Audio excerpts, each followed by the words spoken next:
제가 그 앞부분에서 미국이 당면한 그 국제 위기가 그 어떤 뭐 우리 그 기자 말에 의하면은 네 가지 위기가 미국을 압박을 가하고 있다고 그랬는데 그거는 하나의 위기다라고 볼 수 있다고 그랬습니다. 중국, 이란, 베네수엘라, 북한. 이게 미국이 중국을 제압하기 위한 그 패권 전쟁에서 제압을 하는데 제압하는 그 주 전쟁의 부수적인 것이 이란, 베네수엘라, 북한이다라고 보시면 되죠. 북한 얘기는 앞에 오늘 했고 중국, 이란, 베네수엘라 얘기는 뭐 길게 하지 않겠습니다. 여러분 그 세계 지도를 보는데 중국은 바로 이제 왼쪽에 있고 중국의 옆에 이제 가까이 있고 그리고 베네수엘라는 바로 중국이 정말 미국하고 맞먹는 나라가 됐을 때 베네수엘라가 중국 것이다. 그러면 이거는 마치 지금 대만이 미국 편이다라는 얘기랑 거의 같은 얘기가 되는 것이죠. 그래서 중국이 결코 소홀히 할 수 없는데 중국하고 원래 베네수엘라는 거의 관계가 없는데 그 베네수엘라에 휴고 차베스라는 그 독재자가 나왔습니다. 이 사람은 베네수엘라가 잘 사는 나라인데 뭐 달러도 많고 그러니까 석유 때문에 돈이 많죠. 이거를 사회주의 정책을 했다가 그냥 다 말아먹은 나라입니다. 그래가지고 지금 국민들이 뭐 고양이 잡아먹고 비둘기 잡아먹는 나라를 만든 그 대표적인 사람이 휴고 차베스인데 이 사람이 사회주의 정책을 하면서 미국하고 완전히 극한 대립을 하는 겁니다. 그래서 중국의 후진타오가 있을 때 휴고 차베스하고 이제 연계가 되죠. 동맹이 되는 겁니다. 그러니까 미국하고 싸우려니 미국하고 맞짱 떠줄 수 있는 나라로 이제 부각되는 중국을 잡아야 되고 그래서 둘이 이제 거래를 트기 시작했는데 1999년에 그 베네수엘라하고 중국의 무역액이 1년에 5억 달러 정도 됐습니다. 5억 달러. 그런데 딱 10년 지난 후에 2009년에 보니까 중국과 베네수엘라의 무역액이 75억 달러로 늘었다. 그러니까 이게 뭐 얼마나 그러니까 15배 정도 되는 거예요. 10년 만에 그렇게 무역 관계가 늘고 그리고 무역 관계만 는 게 아니라 중국은 베네수엘라의 석유를 확보하게 되는 것이죠.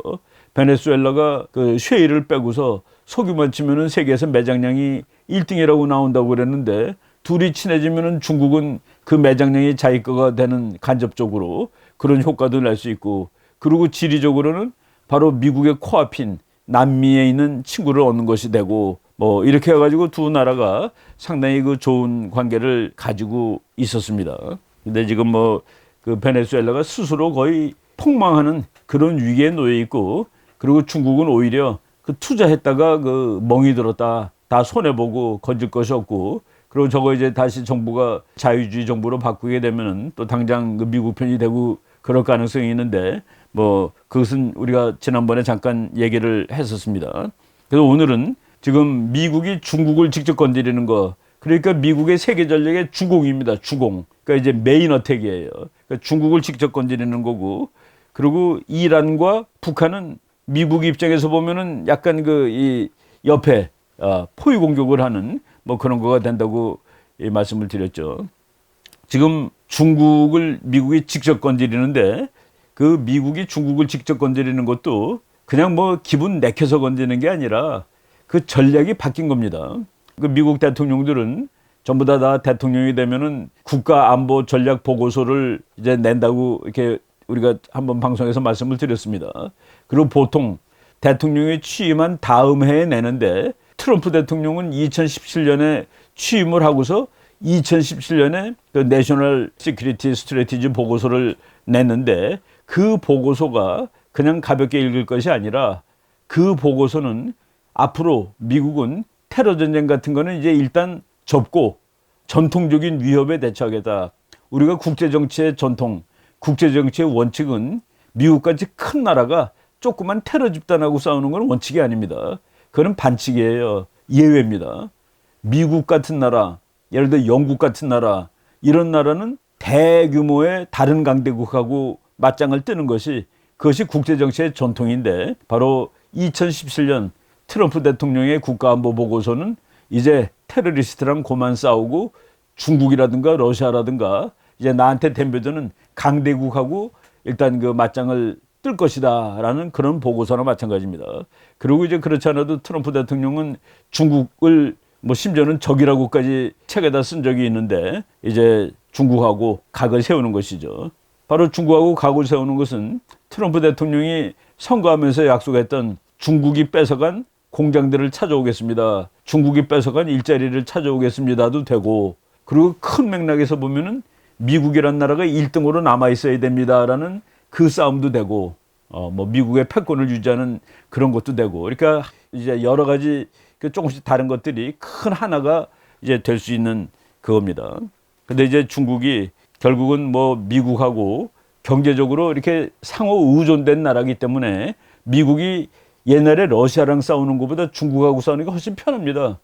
물론 이제 미국도 피해를 보죠. 경제적으로 연결돼 있으니까. 그렇지만은 미국이 보는 피해는 중국보다 뭐 훨씬 적다라고 말할 수 있는 거가, 중국은 미국한테 1,300억 달러를 사오고 미국은 중국 거를 5,050억을 사오니까 관세 전쟁을 하게 되면 당연히 많이 사가는 나라가 유리하겠죠. 더 많이 붙일 수 있으니까. 바로 그런, 그래서 그 옛날 소련하고 미국은 상호 연계돼 있지 않았습니다. 인디펜던트 했습니다. 근데 미국과 중국은 인터디펜던트 합니다. 그래서 미국도 싸우는데 경제적인 피해를 보지만은 그 중국이 훨씬 피해를 많이 볼 수 있고, 그리고 중국이 더 발전하도록 놔뒀다가 중국이 군사력마저도 미국하고 맞먹을 때까지 미국이 가만히 있다가 중국이 정말 세진 다음에 싸운다는 것은 그건 전략이 아니죠. 그래서 미국은 지금 돈으로 문제를 해결할 수 있을 때 해결하는 중인데, 바로 그게 북한이 하는 행동하고 그대로 연결된다는 얘기입니다. 북한이 5월 4일 날 미사일 쏘고, 그리고 미국이 5월 10일 날 딜이 된다고들 다 얘기했었는데, 북한이 미사일 쏜 다음 날 그 나머지 2천억에 대한 관세를 10%를 25%로 올리는 그 황당무계한 조치를 취한 겁니다. 제가 지난번 시간에 중국을 전방위로 압박하는 미국에서 이제 많은 그 얘기를 했기 때문에 오늘은 그 다른 얘기들 일부를 하겠습니다. 약간 좀 이론적인 말씀을 드리겠는데, 지금 미국은 테러진과의 싸움에서 보다도 그레이트 파워 컴피티션을 하는 겁니다. 패권 경쟁을 하는 것이죠. 그러니까 중국하고 맞짱을 뜨는 겁니다. 그래서 제가 아까 모두 얘기했듯이 북한 문제라든가 베네수엘라 문제라든가 이란 문제가 큰 싸움의 한 부분으로 볼 수 있는 거 아닌가라고 얘기를 하는 거죠. 지금 중국이 좀 당황했습니다. 중국 정부가 당황한 게 아니라 지금은 인터넷의 시대고, 그러니까 아무리 중국이 뭐를 차단한다 하더라도 중국 사람들 한국 와서 인터넷 보면 다 나오는 거죠. 뭐 세계 뭐 수백만 수천만이 여행도 다니고 그러는데, 근데 지금 트럼프 대통령이 그 그냥 2천억 불에 해당되는 관세를 10에서 25%로 꽝 올려버리고 나머지 3천억 불에 대한 관세도 앞으로 매기겠다고 그러고, 그래서 중국 사람들이 그 패닉 상황이 됩니다. 그 우리나라도 그렇죠. 앞으로 이게 경제가 망가진다 그러면 막 사람들이 놀래가지고 뭐 은행에 있는 돈도 빼기도 하고 금으로 바꾸기도 하고 그러는데, 중국 사람들이 지금 막 그 마음이 불안해가지고 그런 것을 중국 정부가, 중국의 관영 매체들이 중국을 막 진정시키려고 무지하게 애를 쓴다고 합니다. 진정하라고 방송에서 막 나오고 그런데요. 그러면서 중국 사람들이 이제 야 우리가 싸우면 지지 않아 하는 그런 얘기도 하고, 그런데 그 네티즌들이 야 우리 이제 잘못하면 망하겠다 뭐 이런 식으로 정부가 하는 거랑 다른 얘기를 하는 것은 전부 차단을 당한답니다. 그 인터넷을 중국은 차단하죠. 유튜브도 중국에는 뭐 없다고 그러는데, 그 미국의 대중국 경제 전쟁을 국민들이 놀라지 않게 하기 위해서 정보를 차단하고 막 이런 그 일을 합니다. 그 stay calm, 조용히 있으라. 이게 흥분하지 말고 stay calm and confident, knowing that Beijing is in control. 북경 정부가 다 컨트롤하고 있으니까 국민들은 걱정하지 말고, 주가가 출렁거린다고 걱정하지 말고, 주가 철렁거리면 또 가서 막 팔고 그래갖고 도망치고 그러는 경향이 사실로 다 있죠. 지금 중국이 내부적으로는 바로 이런 그 어려움을 겪고 있구나 하는 그런 상황이 지금 뉴스가 전해지고 있습니다. 그런데 이 정부가 부정적인 소식을 차단하려고 하는데, 여기서 무슨 문제가 생기냐면은, 부정적인 소식을 차단하면은 사람들이 답답해합니다. 긍정적인 뉴스만 들을 때 좋다라고 생각하는 사람이 요새 어디 있겠습니까? 현대인이. 이게 좋을 리가 분명히 없는 것 같은데, 그래서 이제 답답하게 되면은 거기서 이상한 뭐 낭설들 나오는 것이죠. 음모론 나오고.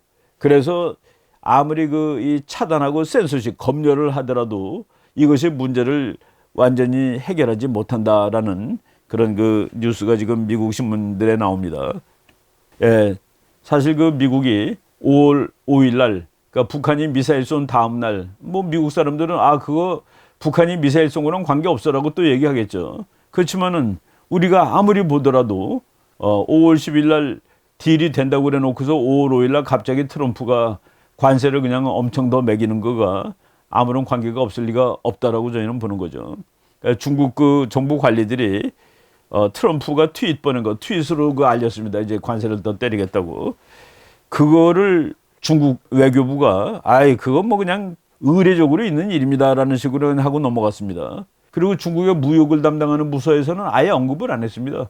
그러니까 국민들은 알고 싶은데 뭐 트윗 보는 사람은 다 알 텐데 그 뭐 외국에 나서 본 사람들 많겠죠. 트럼프의 관세 트윗이 중국 외교부에서는 그냥 의례적으로 뭐 그런 거 있었다라고 대수 아니다 하고 넘어갔고 중국의 그 상업 담당 그 부서에서는 아예 언급도 안 했다. 아무것도 얘기도 안 했습니다.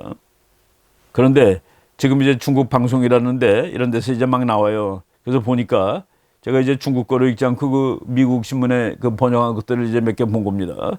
중국은 미국의 도발 앞에서도 의연하다. 그러니까 중국 사람들이 그 중국 방송에서는 말입니다. 우리 껐떡 없어. 미국이 말로 하자면은 말로 할 것이고 미국이 싸우자면 싸우겠다. 그리고 미국은 예의가 없는 나라다. 중국은 예의를 중시하는 나라다. 미국도 예의를 중시하지 않는다면 미국은 무례한 놈이다. 라고 이렇게 who does not reciprocate art impolite. 이거 구어로 쓴 영어예요.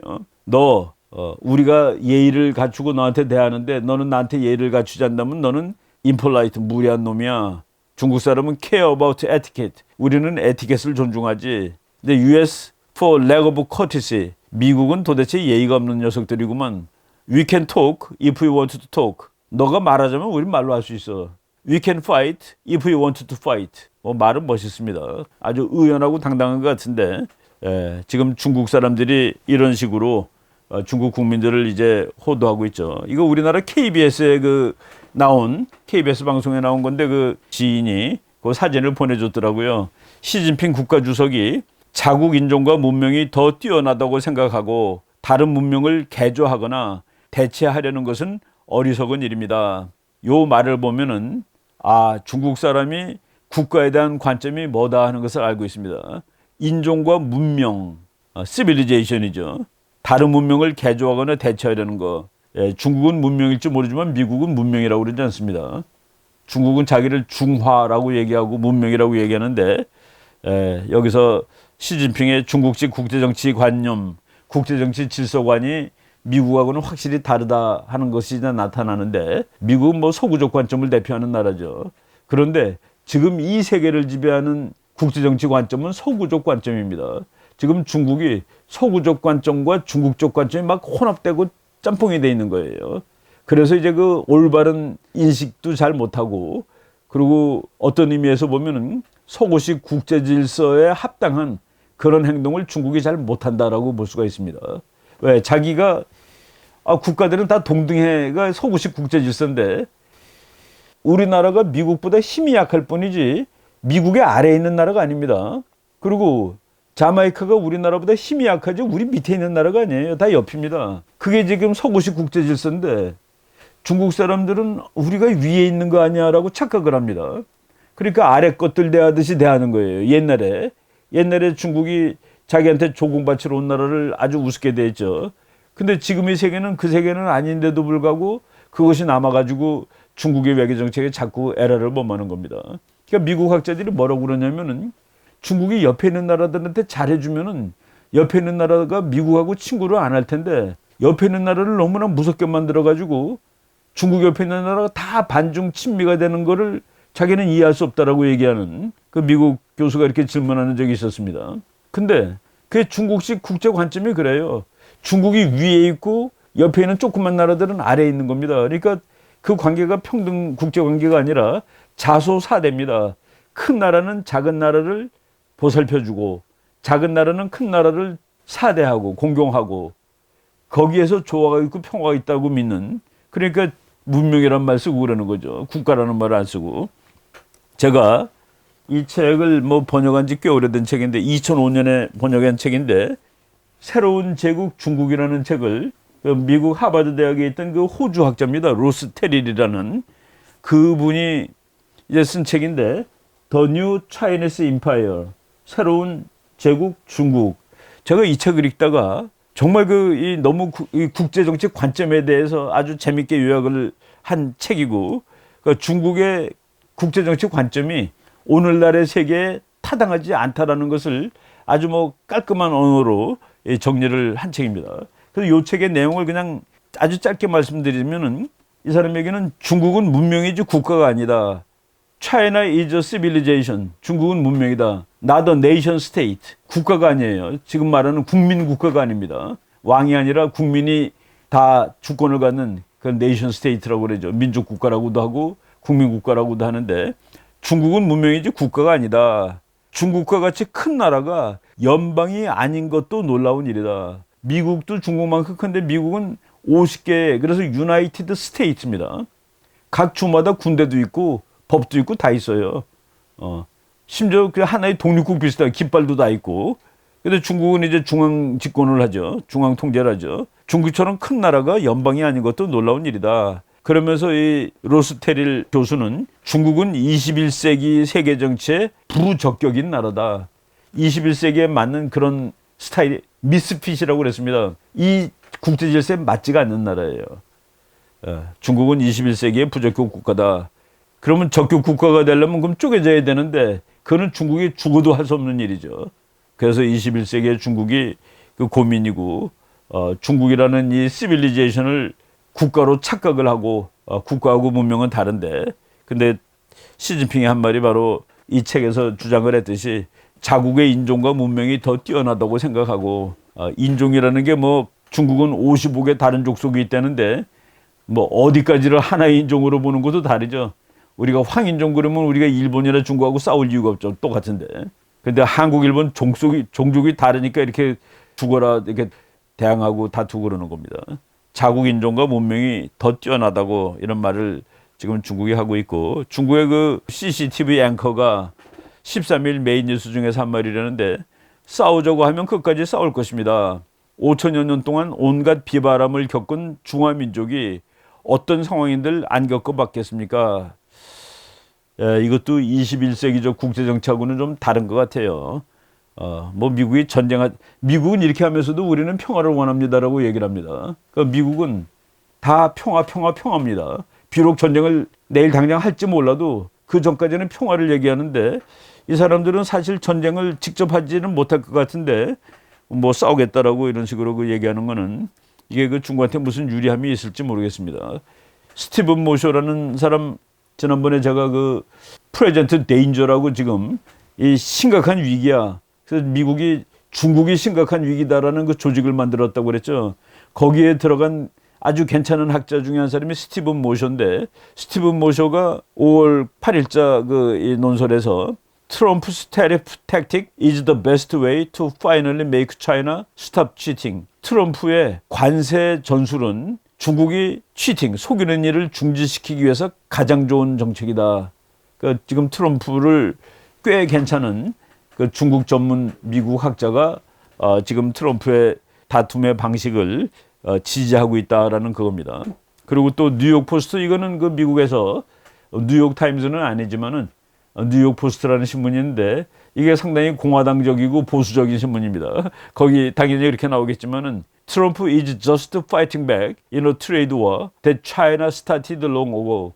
이 지금 미국하고 중국 간의 전쟁은 트럼프가 시작한 게 아니라는 겁니다. 중국이 오래전에 시작한 거를 미국이 그동안 안 싸우고 있었는데, 그냥 맞기만 하고 있었는데 되받아 치고 있다. 그러니까 트럼프가 잘하고 있다라는 식으로 이런 기사들이 나옵니다. 그리고 트럼프가 이제 전번에 우리가 잠깐 얘기했습니다만은 2017년 1년 동안 중국과 미국이 무역전쟁, 경제전쟁을 하면은 미국한테 입힐 손해가 무엇인가를 연구를 하라고 지시를 했고, 1년 동안의 연구 결과 미국한테는 그렇게 큰 피해가 없으리라고 보고를 받고, 그래서 2008년 3월부터 무역전쟁을 본격적으로 시작한 것이죠. 그러니까 미국은 쉽게 얘기해서 두 나라가 무역전쟁을 하고 경제전쟁을 할 때는 규모가 큰 나라가 아무래도 유리하죠. 그리고 미국은 달러를 찍는 그런 나라이기 때문에 지금 미국이 유리한 고지를 점하고 있다라고 이제 볼 수가 있습니다. 제가 오늘 거를 좀 준비하다 보니까 제가 그 옛날 자료들을 좀 찾으려고 부시 대통령이 2005년에 사관학교에서 그 연설했던 자료를 찾느라고 옛날에 강의했던 거를 뒤져 보니까 2009년 4월 9일 해군대학에서 제가 강의한 적이 있었는데 그 날짜가 그렇게 되어 있습니다. 거기에 제가 그 가서 주장을 했던 글자가 하나 있어가지고 제가 그때 했던 말인데, 미국은 패권국이다. 2008년 9월 레만 브라더스 때문에 미국이 쩔쩔맬 때입니다. 미국발 금융위기는 세계 경제에 불황을 미치고 있지만 결국 미국의 부활 혹은 승리로 끝날 가능성이 높다. 제가 이제 미국이 패권 전쟁에서 계속 1등으로 남을 거다라고 그때 이제 주장을 했었습니다. 그때만 하더라도 저런 주장하면은 무지무지하게 소수파였었습니다. 제가 그 자료가 혹시 있길래 그냥 옛날 생각이 나가지고 한번 꺼내봤습니다. 중국과 미국은 이제 경제 전쟁을 하게 되는데, 중국이 이제 경제 전쟁을 하다 보면은 그 국민들이 지금 $10,000 수준에 갔기 때문에 이거보다 내려가는 걸 참을 수가 없습니다. 그래서 중국 국내적으로도 어떤 그 계약이 있어야 될 거고, 뭐 미국의 요구를 합법적으로 들어주고, 그러니까 우리가 그 중국에 관해서 얘기할 때 많은 얘기를 했는데 이노베이션을 해야 됩니다. 그 시간이 좀 늦어졌을지라도 하지 않으면 안 된다라고 이제 얘기를 하고, 요 주제도 앞으로 뭐 계속 더 말씀을 드리겠습니다. 지금 미국이 이란에 들어간 것도, 이란이 물론 그 핵을 만들고 또 미국의 적국 노릇을 하고 뭐 이런 것도 많이 있지만은, 또 한 측면은 중국하고 친한 중동 국가다. 중국에다가 석유를 마음껏 팔아먹을 수 있는 중동 국가다라는 측면도 우리가 간과하면 안 되는데, 지금 이란에 미국의 그 에브라함 링컨이라는 미국 항공모함이 있죠. 그 항공모함 한 대가 가고 옆에 이제 군함들이 쫙 따라가는데 그걸 항모 전단이라고 그럽니다. 그래서 에브라함 링컨 항모 전단이 수에즈 운하를 지나가지고 바로 이란 앞바다로 이제 갔는데, 이란이 지금 엄청나게 큰 소리를 지르고 있는데, 그래서 그거를 한번 먼저 보겠습니다. 이란의 그 레볼루셔너리 가드라고 그래갖고 이란의 혁명 수비대입니다. 혁명 수비대 총사령관이 그 5월 12일 날 뭐라고 그랬냐면은, 야, 미국은 우리의 위협이 아니야. 우리의 표적이지. 우리의 표적입니다. 이제 미국은 오면은 우리가 다 쏴버릴 거야라고 얘기한 겁니다. 이란의 그 해군 대장 하지 자데라는 그 별 4개짜리 그 사람이 뭐라고 그랬냐면은, 옛날에 미국이 대단히 힘세서 너네 항공모함이 오면 우리한테 엄청난 겁을 줬지. 그런데 지금은 달라. 너네는 우리의 표적일 뿐이야. 들어와, 다 쏴줄게. 라고 이란의 혁명수비대 대장이 그렇게 얘기를 했습니다. 그리고 미국의 항공모함은 비행기를 40-50대 싣고 다니겠지. 그리고 군인이 6,000명이 거기를 타지. 그거는 과거에는 우리한테 대단한 위협이었어. 그런데 지금은 그거 하나도 위협이 아니야. 우리는 그놈들의 머리를 때릴 거야. We will hit them in the head. 머리를 때려버릴 거야. 우리는 미사일이 많거든. 이 얘기입니다. 직접 이제 전투하는 그 장군님은 별 둘이죠. 해군소장 호시엔 칸자디라는 사람은 뭐라고 얘기했냐면은, 그 30억 달러짜리 함대는 우리 미사일 한 방으로 깰 수가 있지. 미국 항공모함 한 척을 그냥 비행기 안 싣고 그 배만 30억 달러로 칩니다. 그 30억 달러짜리 함대는 우리 미사일 한 방으로 오면 돼. 근데 우리는 미사일이 열몇 발씩 있거든. 이 사람들이 지금 전략을 모르는 겁니다. 미국의 배가 왜 안전하냐면은, 그 배가 뭐 철갑이 좋아서 안전한 게 아닙니다. 미국의 항공모함이 만약 이란한테 공격받아서 침몰했다? 그러면 그 보복이 어느 정도가 되겠습니까? 보복이. 미국은 미국 군함을 깨는 나라는 처절하게 보복을 하겠다는 것을 항상 적들한테, 미국이 생각하는 적들한테 말함으로써 그 미국 해군이 그 막강함을 유지하는 겁니다. 제가 그 천안함 사건 났을 때 북한 잠수함에서 그 배를 봤는데 그 배가 천안함이 아니라 동급의 미국 군함이었으면 그때도 쐈을까? 저는 못 쐈다고 봅니다. 천안함보다 그 배가 뭐 가판이 튼튼해서 안 쏘는 게 아니라 보복당하니까. 바로 그런 의미에서 미국의 그 항공모함은 불침입니다. 불침. 미국 항공모함은 불침이에요. 미국의 항공모함을 깰 때는, 그때는 다른 각오를 하지 않으면 그 항공모함은 못 깨는 것이죠. 그리고 이란 혁명수비대가 미국하고 협상하지 않는다, 이런 식으로 막 겁을 주는데, 미국에서 겁먹은 사람이 있습니다. 겁먹은 사람은 폭스뉴스에서 나와서 그 척 헤이글이라는 오바마 대통령 때 미국 국방장관 하던 사람이 뭐라고 그랬냐면은 미국 항모전단이 미국의 항공전단이 페르시아만에 간다는 것은 놀라운 일은 아니다. 우리 항상 옛날에 거기 있었지.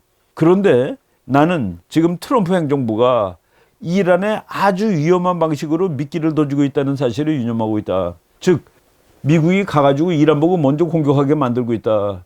그런데 이것은 상당히 위험한 일이 될 것이다 라고 나는 이 정부가 이란에 아주 위험한 방식으로 미끼를 던지고 있다는 데 유념한다. 예, 영어로는 그렇습니다.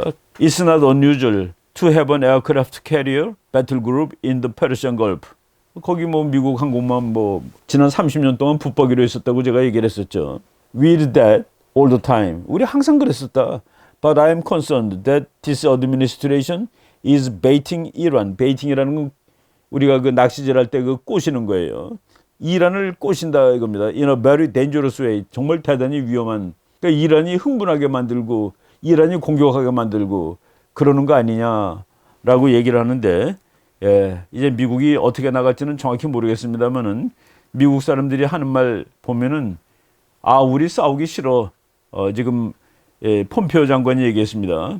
우리가 거길 가는 거는 내가 보고서를 봤는데 지금 이란이 지금 하려는 위협이 너무나도 적나라해 라고 폼페오 장관이 얘기하는 겁니다. It's real. 그 위협이 너무나 적나라하지. It appears to be something that is current. 지금 막 일어나는 일 같아. 그래서 우리가 그 일에 대해서 유념하지 않을 수가 없기 때문에 우리가 가는 거야. 그리고 우리는 거기 가서 미국의 이익을 지킬 것입니다.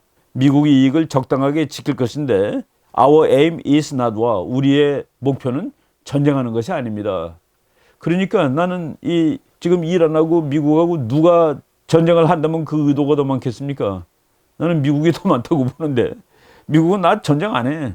그리고 이란은 미사일 한 방이면 항공모함 한 대 깨져 라고 얘기를 하는데 그 미사일이 아마도 중국이 만든 중국이 항공모함만 전문으로 깨는 동풍 21 뭐 이런 미사일을 만들었습니다. 이거는 아예 항공모함을 표적으로 만든 건데 이란이 그 말했다는 것은 이란한테 그 무기 팔았다는 소리가 되는 것이죠. 그런데 지금 이란은 그런 무기 못 팔게 돼 있는 나라입니다. 못 사게 돼 있는 나라입니다. 그러니까 다 연계돼 있다고 우리가 얘기를 하는 것이죠.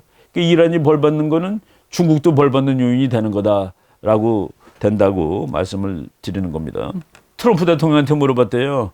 스위스 대통령을 만났는데 트럼프 대통령이 그때 이제 기자가 질문한 것 모양입니다. 그랬더니 트럼프 대통령이 나는 이란하고 싸울 생각이 없습니다. 그래서 그 샤나한 국방장관 대행이 쓴 말이에요. He does not want to go to war with Iran. 폼페오도 이란하고 안 싸우겠다고 그러고 트럼프도 이란하고 안 싸우겠다고 그럽니다. 그리고 I hope not. 나 싸우기 원하지 않습니다. 더 센 나라가 싸우기 원하지 않고 더 약한 나라가 싸우겠다라고 지금 얘기하고 뭐 이러는 건데 여러분들이 지금 그림을 보면은 이 수에즈 운하를 지금 미국 항공모함 전단이 지금 통과해서 저쪽 페르시아만으로 지금 들어가는 그 그림입니다. 뭐 요새는 이 군함들이 위력이 워낙 대단해가지고 저 앞에 그 96번 뭐 뒤에 오는 그 배들이 전부 다 그 이지스함이라는 겁니다. 그 이지스함을 앞에 있는 게 이지스함이거든요. 맨 앞에 있는 게 이지스함은 그 그냥 우리말로 번역하면 바다의 전자 군단이라고 얘기하면 됩니다. 저 배를 중심으로 해서 수백 킬로 안에 있는 모든 표적을 다 맞출 수가 있습니다. 다 그냥 컴퓨터가 계산해가지고 거리 계산해서 자동 발사해가지고 뭐 비행기든 군함이든 그래서 그 보통 저런 좋은 배를 안 가지고 있는 나라 군함은 저거 한 척이 있으면 수백 킬로 원 안에는 들어가면 다 죽는 겁니다. 이 정도로 그래서 저거 우리나라가 가지고 있지 않았을 때 일본이 저걸 6척 가지고 있었는데 그때 무슨 말이 있었냐면은 일본의 이지스군함 4척이 동해바다에 들어오면 동해바다가 꽉 찬다고 그랬습니다. 어디도 가면 안 되는 거예요. 그 정도로 그 막강한 그런 함대가 지금 그 조그만 페르시아만에 지금 가고 있는 겁니다. 이런 일들이 지금 일어나고 있고 그리고 이제 뭐 여러 신문이라든가 이런 뉴스에 미국이 적절한 조치를 취하고 있다는 얘기가 지금 많이 나옵니다. 지금 미국이 지금 전쟁으로 가는 건 아니지만은 군사력을 이렇게 전개하고 있는데 생각보다 미국 내에서 뭐 와글와글하지가 않습니다. 그냥 뭐 트럼프가 당연히 자기 할 일을 하는 것처럼 옛날 같으면 거기 왜 함대가 가느냐 그러면서 막 그 시끌벅적해야 되는데 그런 일은 지금 일어나지 않고 상황이 전개가 되고 있어요. 제가 그 준비를 하다 보니까 그 버라이존이라는 그 미국 회사가 있는데 우리나라로 치면은 뭐 SK라든가 뭐 KT라든가 이런 식으로 그 전화 회사입니다. 그 버라이존이라는 전화 회사에서 광고가 떴는데 이거 뭐 광고 본 지 한 며칠도 안 됩니다. We are proud to support members of the U.S. Armed Forces, past and present. 우리 회사는 과거 그리고 현재 그 미국 군사력을 구성하는, 그러니까 미국 군인이죠. 우리는 미국 군인을 서포트, 지원한다는 사실에 대해서 proud, 자존심을 느낍니다. 그러니까 군인이 자기 아들을 안고 있는 거죠. 이게 무슨 거를 의미할까? 분위기가 이제 군인들이, 그래서 이란에서 전쟁을 하면은 미군이 12만 명쯤 필요할 것이다라는 보고서도 나왔습니다. 미군 12만이면은 마치 그 걸프 전쟁할 때 그런 미군 같은데 미군 12만 명. 그리고 이란이라는 나라는, 이란은 원래는 미국 편이었습니다. 이란이 미국 편이고, 제가 그 미국 유학할 때 그 이란 학생들이 많았는데 그때 그 호메이니가 이제 79년도에 그 완전히 종교혁명을 일으키죠. 그 이전까지는 이란은 엄청나게 서구화됐던 나라입니다. 그 이란 여자들 보면은 그냥 뭐 그 생긴 모습이 미국 백인들하고 비슷해요. 그래갖고 전부 미니스커트 입고 다니고 화장 짙게 하고 다니고, 그리고 뭐 해수욕장에서는 뭐 비키니 수영복 입고 다니고, 그리고 미국이 비행기 만들면은 그때 제일 최고 비행기, 저희가 한번 그 비행기 한 대하고 그거보다 못한 비행기 6대하고 갔다 하면서 한번 그 몇 주 전에 했는데, 그 F-14라는 정말 최고의 비행기, 제일 비싼 비행기를 미국이 만들면은 동시에 이란한테 주고 그랬습니다. 그래서 그 당시에 이란의 팔레비 왕이 그 비행기를 조종하는 것을 아주 취미로 삼고 그랬었어요. 그 정도로 이란하고 미국은 원래는 친구입니다. 왜냐하면은 소련을 막아야 되니까 소련하고 이란하고 붙어 있었죠. 지금은 그 위에 있는 나라들이 다 독립을 해가지고 러시아하고 이란은 이제 그 거리가 멉니다. 카자흐스탄도 있고 그래가지고. 그런데 옛날에 소련이 바로 이란하고 붙어 있었기 때문에 그 소련의 위협을 미국이란 나라의 힘을 빌려서 막아야 됐죠. 그래서 이란은 정말 미국하고 친한 친구 나라였습니다. 바로 그 기억이 이란 사람들한테 살아있는 거예요. 그 사람들 다 늙었지만은. 그리고 미국도 이란이란 나라를 중동에서부터 지금 아주 그 환상주의적 이슬람 국가인데, 뭐 아야톨라 호메이니 뭐 해가지고 완전히 그 근본주의자들이죠, 종교적. 그 사람들을 다시 현대화된 이런 나라로 바꿔놓으면은 미국의 세계 전략이 아주 편해집니다.